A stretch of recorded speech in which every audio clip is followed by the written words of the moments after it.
Hi guys, it's Bimpe again. Today I'm in Aberdeen and I'm going to be speaking to a GP friend of mine. We actually went to the same medical school. His name is Masha. So this is GP episode 3. If you haven't watched the previous 2, please go and watch. How do I describe Moshood? He's one of the most hardworking GPs that I know. So if you guys are looking for partnership in Aberdeen or Perry, this is the guy to go for. I'll let him share his story. Please welcome Masha. Thank you. So guys, this is Moshood Oladipupo Masha. Thank you for having me. Thank you for coming. You are welcome. So, you know the question I always ask first. Yeah. Do you remember when you first saw me? Yeah, I think it was either in Kish or Kolebu International Students Hostel or Basic Science Building, or certainly one of them, but certainly within the UGMS campus when we were in med school. Yeah. So Kish is Kolebu International Students Hostel. Yeah, so we both schooled in Ghana, Accra to be precise, and Kolebu is the name of the area. Oh, and the name of the teaching hospital. So the area is Kolebu, and obviously Kolebu Teaching Hospital. So, but UGMS is within KBTH, I guess you can put it that way. Right. Okay. So I think I don't think it was basic sciences for me. I think it was Kish in the hostel upstairs, because I think I was coming to study that night. I used to come and study in Kish. Yeah, then. a lot of people did that. Probably then, and I thought, oh, that's a new guy in the block. And then later I heard your name was Dipo. I was like, oh, he's Yoruba. But yeah, and then I came to UK and then saw you. Yes. No, actually. We spoke on the phone. Yes. Yeah. A friend of mine, I was going to start training in a GP practice. Mm-hmm. And he said, oh, I know a guy who has trained there, or who was there, and you can take his number and speak to him. So I spoke to you, and eventually I said, oh, where did you study? And you said Kolebu. I was like, oh, really? We remember that we actually do each other. Yeah. So that's nice. I have described you as a very hardworking person because we trained together. And it's quite impressive how much you throw into your work, how much you threw into your training. Tell us a bit about yourself. So you've already said my name. I'm raised in Lagos, Nigeria, specifically, and I went to primary school there, secondary school there, A-levels there, and then eventually I moved to Ghana for med school, which was almost 7 years, because the way Ghana was, you had this very long year because of an exchange program, and then I finished and I went back to Lagos to do house job. So in the UK, that'll be your foundation or FY1, FY2. And then I moved to the UK a few years later. So I was in England for about a year. And eventually came to Scotland to do my GP training. And I finished training over a 3-year period. And I've been working as a full GP for almost 2 years now, almost. Married, no children yet, but we'll see how that goes. What has been great, I think for some people the transition can be a bit overwhelming. For me, it wasn't that overwhelming. Obviously, visiting the UK, having family here made it easier. I think it was a very good thing that I moved here. It was absolute good training. I'm sure you say the same thing. The training in this part of Scotland, certainly, maybe even the whole of Scotland, is very, very good. So I'm not going to fault that, and I think it was a good idea that I moved here. And I've met a lot of people. Some of the jobs I have, some of the roles I'm into is because of that relationship I have with people. And there's something my former trainer used to say, emotional bank account, and you build up that emotional bank account, which I guess I built up to an extent, and that sort of helped me in a way. So it's been great. Obviously, there are always ups and downs in anyone's path. But I think there probably been a lot more ups than downs since I've been training, since I've moved to the UK in general. In my practice, I had a very good relationship with my trainer. I had a very good relationship with the trainers generally, but my own personal trainer had a good relationship. And I had a good relationship with the practice manager, with some of the other GPs too, and with patients, I guess generally, and certainly even with the administrative staff. So that was great. So it's one of those places. There's this program, a very old program called Chairs, and the theme song of the program was, you go to a place where everybody knows your name. you go into my practice, I think almost everybody, it almost feels like a family. Everyone knows you, everyone knows your name, people know Everyone about knows you. Dipo. Moshood. So everyone knows you, and that's great. But probity, being honest, is also very good. And one of the things, if I made a mistake, I put your hands up and you say I did this, and which is one of the duties of a doctor, good medical practice. Put your hands up, show your contrition to that. So that was something that I probably did enough. During COVID, I think that was probably one of the times maybe you're talking about that. Yes. In quote, I showed my worth. I put that in quote because training was suspended then, and it meant that essentially I was the only doctor that was there every single day at one point, because every doctor will probably work maybe maximum 4 days a week. I was afraid for you. This guy is going to catch COVID tomorrow. Yeah, I was afraid I'd catch it. Well enough, I actually didn't catch it, which is interesting. But I was essentially every single day. And I remember one of the GP. This was not a trainer, but she said she saw me walking in the corridor. She said, "Oh, we notice what you've been doing. Don't think we take it for granted." And I was great, because I won't lie. Actually, just before then, I was like, what am I doing so much of this? Yeah. Like, this feels a bit overwhelming. And that just gave me a lot of motivation, in all honesty. Because I was like, wow, okay. I just, everyone just thought, yeah, you're just going to do it. But they actually said that to me. And obviously coming back, I remember when obviously I had to do the interview to work there, because I left for a year and I really wanted to come back there. And the interview was great. It was a formal interview, but it was also a bit informal because I knew everyone there. Yeah. And it was a bit smiley. But I think those things probably helped. And I think just people knowing that you're willing to sort of go above and beyond sometimes is great. You don't have to, I don't think you should overwork yourself. I don't think you should. But in certain situations, you build an emotional bank account. Yeah. And that's essentially, I think, what I did. And that was I used that currency later on, essentially. That worked, or that helped. So probity, honesty, yeah, and going above and beyond. So that's the hardworking bit, isn't it? Yeah, I guess. Like, I remember there was something they needed somebody to go for or represent, and nobody was saying anything, and people just said, yes, I'll be there. I don't know if it was an email. There was somewhere that everyone was afraid to go. I don't know if it was a COVID I don't remember. center. I don't know if it was whatever. And I said, yeah, Dimo is going. This guy. But yes, I think because then, like, you were just everywhere, always in your scrubs, just doing it. And like you said, that COVID time, I think, really is the word won you over, or won their hearts towards you. Maybe to an extent. I think everyone chipped in. And obviously at that time I was a trainee, so I was the most junior person, I guess, doctor in the practice. But also, it seemed like everyone had something to contribute, and people showed their worth in that period of time. And I think it was great that we all pulled together, and it even became more of an egalitarian environment at that point. I remember we always What does that mean? We're all equal, sort of. It was almost all equal. I remember it was the most senior partners. You're sitting around everyone, and the conversations you had, you felt like you had a voice. Yeah. And that's why I like that practice, apart from the fact that it almost like you can speak up no matter. And this was me as a trainee. And you can imagine me now working there as a full-fledged GP.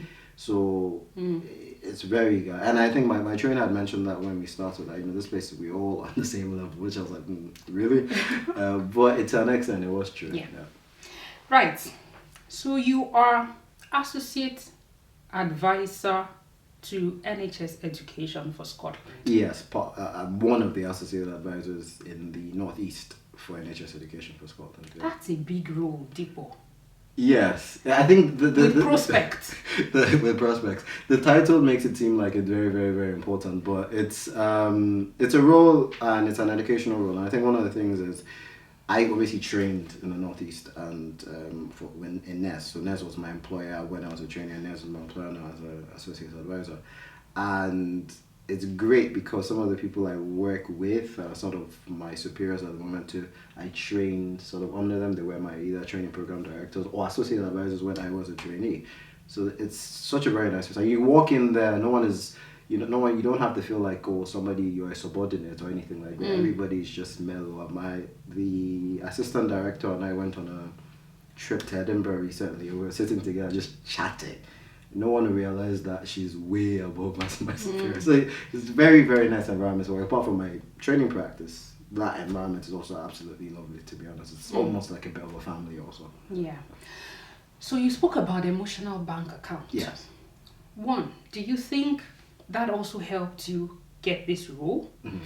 Two, what is emotional bank account? I have an idea. I think I actually know, but I want you to tell us. What emotional bank account is. And if it helped with that role. Yeah, I think with associate advisor role, it helped in the sense that the person that asked me or pushed me to do it did that because obviously I had a good relationship with her, and she had been in that role at one point in her career, Right. was in that role still and was leaving. So there was she let me know that there was obviously a vacancy. So that's the first thing. If you don't know about a role, how are you gonna get it?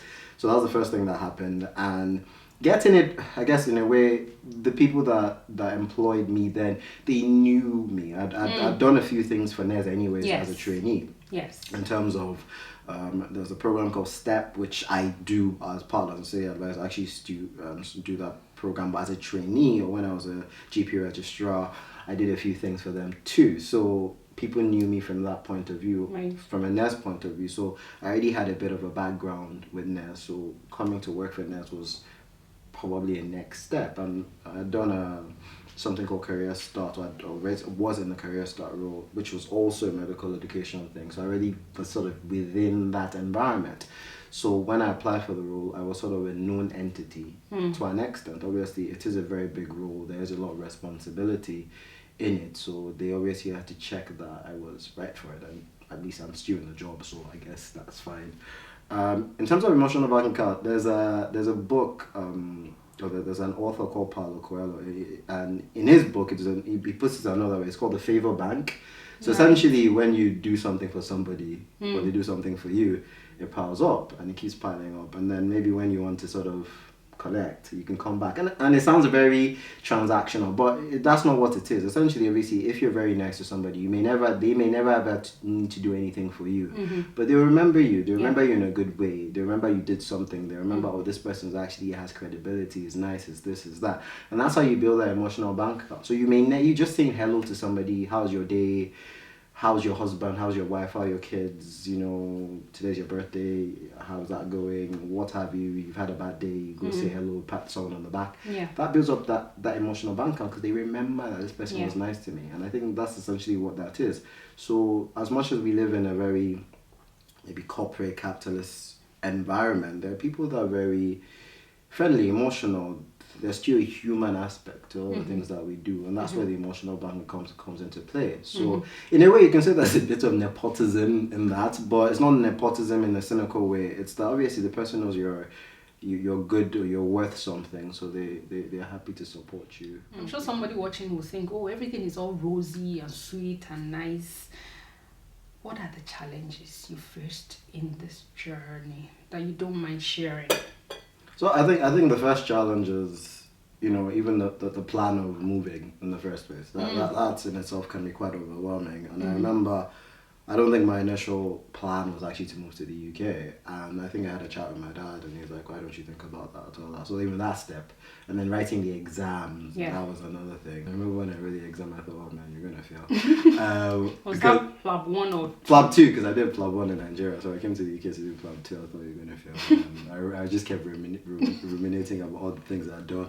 I remember I thought I put a candle in the wrong direction. That's what I thought I did. I knew I didn't do that because it makes no sense. But that's how crazy I was feeling. Obviously, I passed it, and then I had to apply for a visa to come. And that was a bit challenging because when I got the job in England, they gave me the job, and then I needed to get some letters from the hospital, and they were delaying forever, and I needed that, so I kept going, and I couldn't get the COS, that's certificate of sponsorship, and it was just wasting time. And it took about 3 to 4 months before they sorted this thing out. And then when I applied for the visa, obviously then there's this, like, oh, what's going to happen? Is there any mistakes? Obviously I eventually got it, and I moved. And I remember my sister was in Scotland, and I came to Scotland first just to stay for a few weeks, and then I moved, and I went down to England. And my first night there, and I just entered my apartment, and I was like, I just felt sad, depressed, like what? And it was raining and dark that day, so it was a February. And February. I remember I had to go get something to eat, and I went out, and I thought that I was going to get a bus back, and then I was at a bus station, and apparently I didn't realize that bus station wasn't working. I stayed there for like 20, 15 minutes, what have you. Then eventually I had to get an Uber. I just thought, seriously, on my very first night here. But obviously it wasn't my first night in the UK, but it was just my first night starting this job, or about to start this job, and I got into the job, and I didn't even know what I was doing on the ward. It was just crazy, and people give you a weird look, obviously, because they think, what do you know? And that happened a little bit, and I remember this, it was a nurse on the ward I was working. She was actually a nurse on the ward. She was a matron for several wards, but that was one of our wards. She used to give me a funny look every time. I remember I'd say hello to her, she almost ignored me. Every single time I was like, why does this lady like me? And people had a thing about her also, like she could be a bit, what's the word? It seemed a bit mean from time to time, but maybe that was unfair. But I remember, it's just me, every time I said hello to her, it's almost like she wanted to ignore me. There was an emergency on the ward, and a patient was essentially going into anaphylaxis. I don't know if I assume most of your viewers will probably be medical, so they'll know what anaphylaxis is. And the nurse will one of the nurses will come to meet me and said, oh, going into that this guy is saying that his throat is closing. I'm like, oh, okay. And then obviously we started talking as what's going on. So I went to go see the patient, and this matron happened to be on the ward at the time. So it was her and two other nurses and me. And I didn't ask for any help from any seniors, because like I'm going to sort it out myself. So I started managing it, and I remember I told her, oh, can you get the defib? And she was like, oh, the defib is right there, we don't need. I was like, no, I wanted to right close to the patient right now. So basically I obviously took that charge right now, because there's no way she can't overrule me in this situation. So she got it. I dealt with the whole situation, obviously with the help of the other nurses that were there. And I remember at the end of this, she came to me, oh, Mashoud, well, thank you very much. You really helped that man. You saved his life, blah, blah, blah. And I was like, really? I know something after all. Yeah, I know something after all, right? And I noticed that her demeanor towards me changed. So some of the challenges you face are people's perceptions of you. And sometimes maybe one situation can dispel whatever it is. Obviously, people might think, well, maybe it was because you were not the same color. So I don't think so. That word was very, very diverse. I think it was just her. She probably just, if you didn't show your capability or confidence to her, then in her mindset she was there. So those are kind of things that you get challenged. And I knew that she sort of didn't like me or whatever. I thought that, but eventually it was fine. But I left the ward, so it didn't really matter. I left there. And in terms of then, obviously I was going to move for training, and I had to apply for GP training, which is relatively okay. I don't think there was much of a problem doing that. But then I now moved here. I had to choose where I was going to come, and I didn't know anything about, you had to do a preference. I didn't know what practice was. This practice was going to be, all that stuff. So obviously that was quite overwhelming.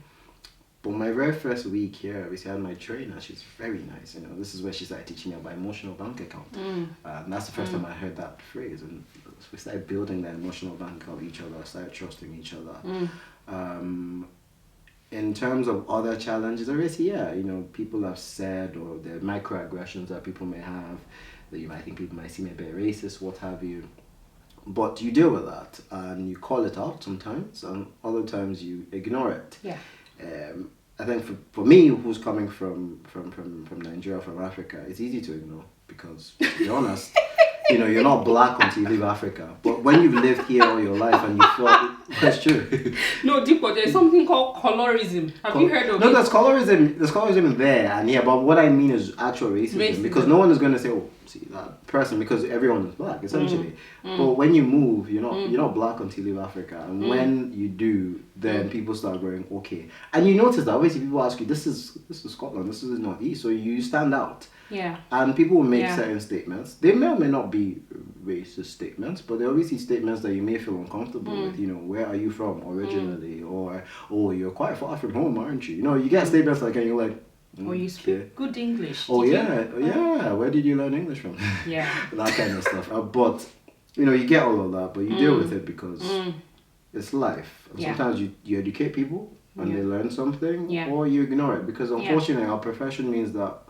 we have to let a lot of things go. We can't react to everything just because, we are more likely going to get in trouble, and it's not really worth it. So some of the challenges, and then obviously visas and stuff like that. You pay a lot of money for visas and what have you. So that can be quite challenging. But I think, well, I mean, I guess from a patient point of view, I've had a patient walk out of my consulting room before.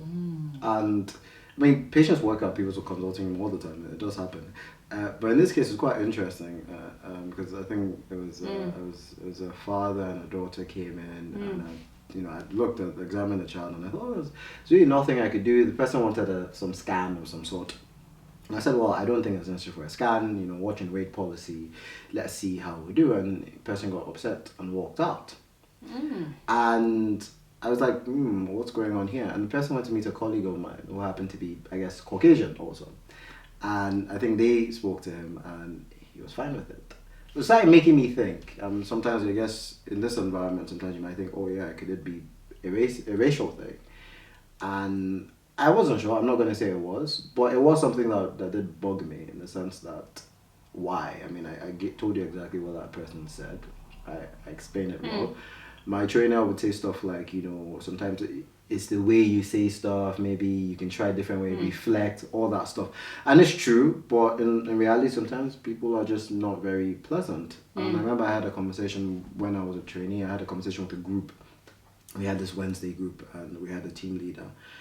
And they gave me advice, and asked sometimes you have to take some of these things on the chin, but sometimes you have to raise it up.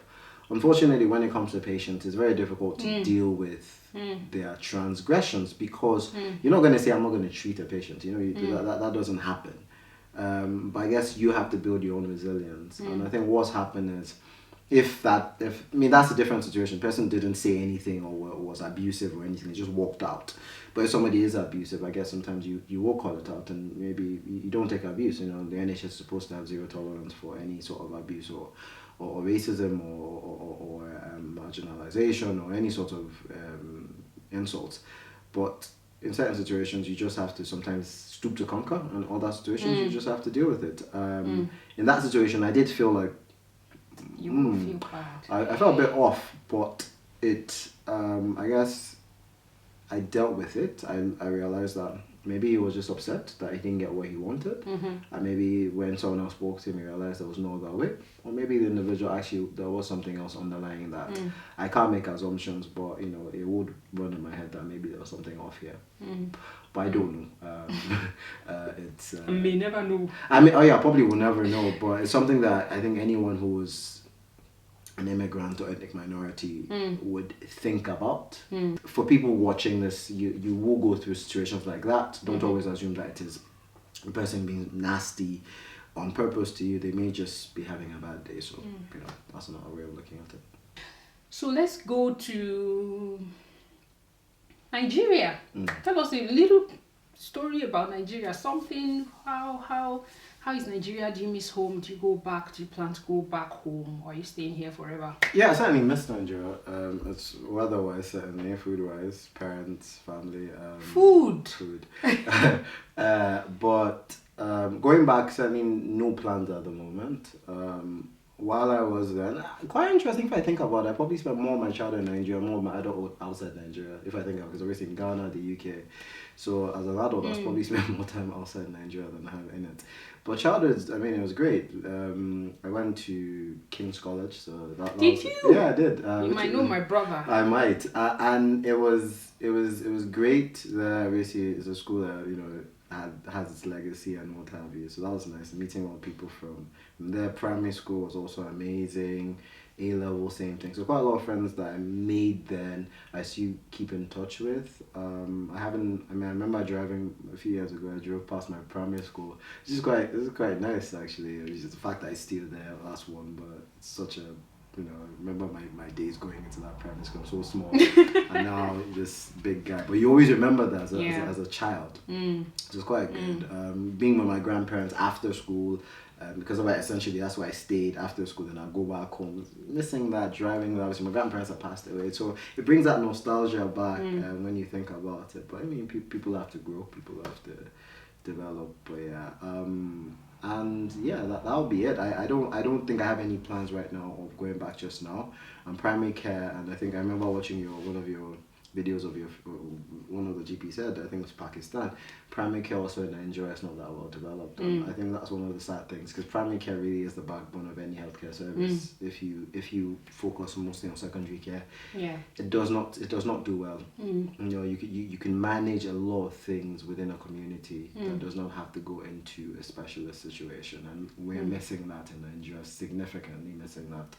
I mean, why does why does hypertension have to be managed in secondary care? Why do you have to wait for 2-3 hours to see a doctor in that situation? Or, you know, why do you have to manage minor illnesses and surgeries in a tertiary institution? Why do you have to pay so much for private healthcare when you can get good primary care systems in place? And if you don't have that, then you're missing quite a lot. And that's what the UK really has. It's a privilege to have that in reality. As much as all the media bashing of GPs and primary care, it's still an amazing thing to have primary care in any situation. Thank you. Back to the UK. Back to the UK. As a GP, what's your biggest challenge? The challenge is obviously at the moment, primary care is undergoing a crisis. I think the NHS is undergoing a crisis. That's the truth. The UK is undergoing a crisis. But primary care, there is a crisis in terms of workforce and less GPs. GPs that they're overworked, overwhelmed. It's hard to recruit people. There's a lot more burnout. So that's a challenge. You're dealing with a huge population size, and people want. And I think what's happening right now with a lot of patients is the resilience. And I don't know if it's COVID. Maybe COVID made it worse, but certainly pre-COVID it was there. People are calling you within a day for something. You think you can watch and wait this. You know, these are things that you can look at. But people are calling immediately they have a symptom, and that's overwhelming. And sometimes you don't even know, like, this is gonna pass. It's a virus thing. It's just a sprain. You know, take analgesia yourself. You know, you can do these things. You can. There's first aid you can do. And the NHS has put quite a lot of things out there to say these are the things you can do, self-care. But a lot of people is like, they don't trust themselves, so they have to get a doctor's opinion or a nurse's opinion before they do that, and that's quite overwhelming. And there are a lot more complaints now, because obviously because there are less doctors, there are less nurses, there are less appointments, people are getting upset, so people are complaining a lot more. So all of that comes into play. So doctors are a lot more frustrated about the job, and it's not as, I guess, rewarding as people will probably expect. So that is a big challenge at the moment, and you wonder where that is going. And you're working longer hours, so you know, ideally you have so much administrative things you have to do. It's not even just the clinical things. So there's a lot. I mean, it sounds bad to people looking, wow, that sounds terrible, but there are good aspects of it. But certainly those are some of the bits that you just go, really, it's quite overwhelming. But it's always good to help people. I think that's the thing. And people that appreciate the job you do, there are people that don't, and you can't please everyone. Thank you. What do you think about the 10-minute slots? Well, in my practice, we're doing 15. Are you doing 15 now? Yeah, we are doing now? 15. Yeah, Excellent. we're moving to 15. Good. And the 10-minute slot is actually arbitrary. It's really up to a practice to choose what they want to do. So we're doing 15-minute slot. And I think that's amazing, because it means that you have more time for patients. You don't feel as stressed. But when you're doing 10 minutes, who does 10 minutes? Even the new exam is now pushed to 12 minutes. It's no longer 10. So I think even the colleges are aware that 10 minutes is it's unrealistic. So I think a lot of practice are going to start moving to 15-minute slots. Maybe who knows, 20. Good. Thank you for that. So we're rounding up. What advice do you give to somebody from Nigeria who is a doctor and wants to come over to work? What should they watch out for? So I think you have to plan before you come. That's the first thing. Remember in Casey, when we were in King's College, the principal used to say, if you fail to plan, you plan to fail. So you have to plan what you're going to do. So if obviously you know you're coming and you want to come, obviously you're starting off researching. What do I want to come and do here? Where do I want to live? What is my 5-year plan or 10-year plan or what have you? Am I coming with a wife, a husband, children, parents, who knows? It's true, people come with a lot of family. And then when you're coming with the exams you have to do, so coming to the UK is PLAB 1, PLAB 2, Now they're going to change it to, there's a new exam they're going to start writing to. I don't know when that's going to start, but obviously that's kind of thing you need to remember. You need to know, oh, when is this going to change? Is this exam still valid? All that stuff. IELTS, doing that English exam is also which one you do. You're true. caught up with that too. So you have to know exactly where you're going. That's the first bit. And then when you finish all of that, when you finish that whole to getting a job, are you coming into a training program in Makeley, or do you want to start off with just knowing the lay of the land? Some people get probably the most straightforward training program you can get into in the UK is usually a GP training program. Some people do something called an IMT, I think that's what it's called, or MIT, whereby you come from a different country and you're sponsored by a college to come and work here. So that's another route people come. Probably other specialties is not as direct to get into. Well, we use GP training as an example. So I think if you are coming in here to do GP training, then you have to write an exam to get onto the ranking for GP training. Then you can be ranked into a deanery or a post. Mm-hmm. My opinion would be, if you are coming to the UK, you possibly should do a trust grade or hospital job for at least 3 to 6 months before you go into any training program. The reason why is this: if you're in a hospital job, you are not being watched like a hawk. You're not under a microscope. In a training job, you're in a microscope for your whole training. Yeah. Somebody is looking at you, someone is analyzing. And look at GP training, you're basically being assessed every single day of your training. That's literally speaking what the training is. Mm-hmm. So if you come in and you're feeling overwhelmed on day one, it sticks with people. Yeah. Human beings are like that. They will remember. But you're in a trust grade. I remember I told you about the relationship in that hospital, and then the matron. And if that was her perception of me from the beginning of the training, she probably made a perception of me for a while. But obviously I left. But you come into a training job and your trainer sees you, oh yeah, this person has some degree of competence within the UK system. It's not that your clinical competence is appalling or poor, it's just that you don't know the system. Yeah. So how are you going to learn immediately? So the knowing something before you go into a training program is probably ideal. So I would advise you do that. People have succeeded without doing that. I'm not saying there's one way, but I think that's a probably better way, because it means that you're not too overwhelmed when you're in a training program. The other thing is, if you are coming with family, know about childcare. Childcare in the UK is expensive, so you have to consider that when you're coming. Are you going to come immediately with said family, or are you going to wait, maybe establish yourself a little bit before they come? Where are you going to live? Are you going to live in Scotland, in England, in Wales, in Ireland, or Northern Ireland? At what part of those places are you going to live? Is it going to be too cold for you? Are you going to be close to the African market? Are you going to be closer to your mosque or your church or your temple? What are those things that are important to you? Where do you want to live? It matters. And you may think, oh yeah, I just want to work, I'll be a doctor, and it's fine. But you're not going to be in a hospital or in the GP practice all the time. You are going to be in a community. Are you going to like that community? So those things matter. And visa issues. So when you're coming, you're planning for that. You know how much it costs. Visas aren't cheap. When you do come, are you going to be able to fund that visa for you and your family? Also thinking about that, and not falling foul to the rules of the visa regulations. The things that can, because obviously you might come here and see a British citizen, they can get away with something.